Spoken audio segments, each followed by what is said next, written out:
ಶ್ರೀ ಗುರುಭ್ಯೋ ನಮಃ. ಹರಿ ಓಂ.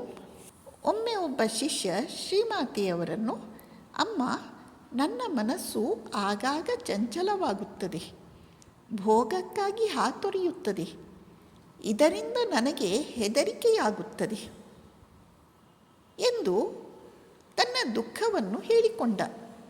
ಶ್ರೀಮಾತೆಯವರು ಭರವಸೆ ನೀಡುತ್ತಾ ಹೇಳುತ್ತಾರೆ, ಮಗು, ಹೆದರಬೇಡ, ನಾನು ಹೇಳುತ್ತೇನೆ ಕೇಳು.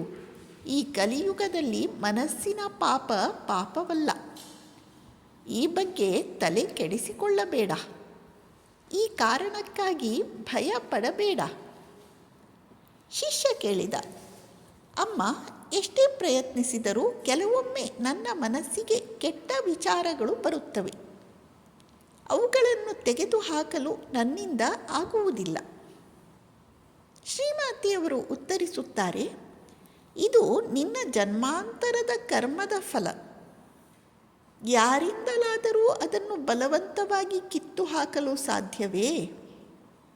ಒಳ್ಳೆಯ ಸಹವಾಸ ಮಾಡು, ಒಳ್ಳೆಯವನಾಗು, ಕ್ರಮೇಣ ನೀನು ಯಶಸ್ವಿಯಾಗುವೆ. ಶ್ರೀರಾಮಕೃಷ್ಣರನ್ನು ಪ್ರಾರ್ಥಿಸು, ಜೊತೆಗೆ ನಾನು ಇದ್ದೇನೆ. ಮಗು, ಕೆಳಮುಖವಾಗಿ ಹರಿಯುವುದು ನೀರಿನ ಸ್ವಭಾವ.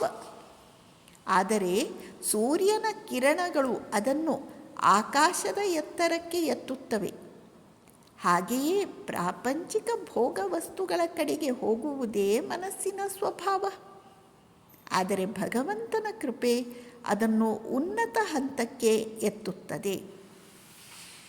ಶ್ರೀಮಾತೆಯವರು ಈ ನುಡಿಗಳ ಮೂಲಕ ನಮಗೆ ನೀಡುತ್ತಿರುವ ಭರವಸೆ ಏನು ಅಂದರೆ, ನಮ್ಮ ಮನಸ್ಸಿನಲ್ಲಿ ಕೆಟ್ಟ ವಿಚಾರಗಳು ಬರುವುದು ಸಹಜ, ಬರುತ್ತಲೇ ಇರುತ್ತವೆ. ಅದಕ್ಕೆ ಪರಿಹಾರ ಏನು? ಕಲಿಯುಗದಲ್ಲಿ ಮನಸ್ಸಿನ ಪಾಪ ಅಲ್ಲ ಎಂದು ನಾವು ಧೈರ್ಯ ತಂದುಕೊಳ್ಬೇಕು. ತಲೆ ಕೆಡಿಸಿಕೊಳ್ಳಲಿಕ್ಕೆ ಹೋಗಬಾರ್ದು, ಭಯ ಪಡಲಿಕ್ಕೆ ಹೋಗಬಾರ್ದು. ಕಲಿಯುಗದಲ್ಲಿ ಮನಸ್ಸಿನ ಪಾಪ ಅಲ್ಲ. ಇದು ಬಹಳ ದೊಡ್ಡ ಭರವಸೆ ನಮಗೆ, ಧೈರ್ಯ ನಮಗೆ. ಜೊತೆಯಲ್ಲಿ ನಾವು ಸಾಧು ಸಹವಾಸ ಮಾಡ್ತಾ ಹೋಗಬೇಕು, ಸಜ್ಜನರ ಸಹವಾಸ ಮಾಡ್ತಾ ಹೋಗಬೇಕು, ಒಳ್ಳೆಯವರಾಗಲು ಪ್ರಯತ್ನ ಮಾಡಬೇಕು, ಶ್ರೀರಾಮಕೃಷ್ಣರನ್ನು ಪ್ರಾರ್ಥಿಸಬೇಕು. ಆಗ ಖಂಡಿತ ದಾರಿ ತೆರೆಯುತ್ತದೆ. ಕೆಳಮುಖವಾಗಿ ನೀರು ಹರಿಯುತ್ತಿರುತ್ತೆ, ಸೂರ್ಯ ಕಿರಣ ಅದನ್ನು ಮೇಲ್ಮುಖವಾಗಿ ತಿರುಗಿಸುತ್ತೆ. ಹಾಗೆಯೇ ಮನಸ್ಸಿನ ಸ್ವಭಾವ ಕೆಳಮುಖವಾಗಿ ಹರಿಯುವುದು. ಭಗವಂತನ ಕೃಪೆಯಿಂದ ಮಾತ್ರ ಅದು ಉನ್ನತ ಹಂತಕ್ಕೆ ಏರುತ್ತದೆ.